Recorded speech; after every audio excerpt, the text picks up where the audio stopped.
ने खड़े होकर तलवार उठाई। जनाब मुआविया ने गलत किया, उनकी ये गलती है। आले सुन्नत व जमात के अकीदे के मुताबिक बाज ने इसको खताए मासियत करार दिया और बाज ने इसको खताए मुनकर इत्तेहादी करार दिया। जो शख्स ये कहे कि हजरत अली भी हक पे थे और उनके मुकाबले में आने वाले हक पे थे, वो खारजी और नासबी है। ये हनीफ कुरैशी बोल रहा है, मैं कभी भी ये बातें न लेके आता अगर ये भांत भांत की बोलियां सोशल मीडिया पे और दाएं बाएं ना बोली जाती, मैं कभी भी ये बातें स्टेज पे ना करता। लेकिन क्या समझा हुआ है कि अली का नाम लेने वाले मर गए हैं।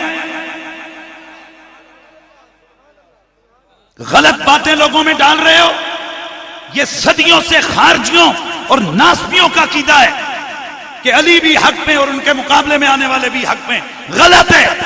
इस पर अहले सुन्नत व जमात का इजमा है कि अली हक पे थे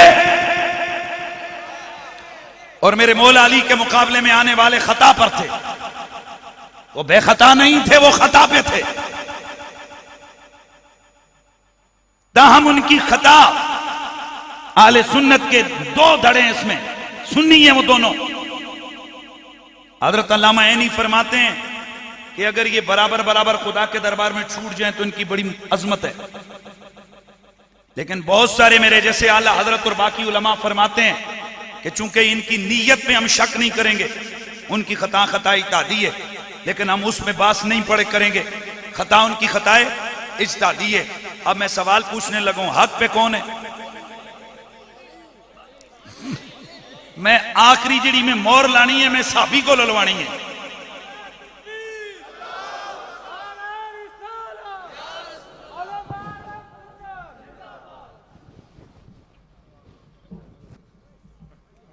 तशरीफ रखें।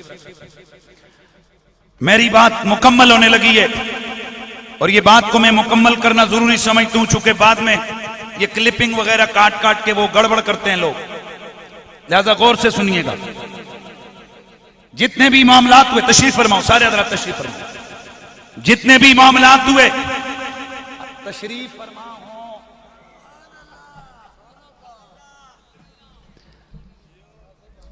जितने भी मामलात हुए हजरत अली, सदा लगाओ हजरत अली, फिर बोलो मौला अली,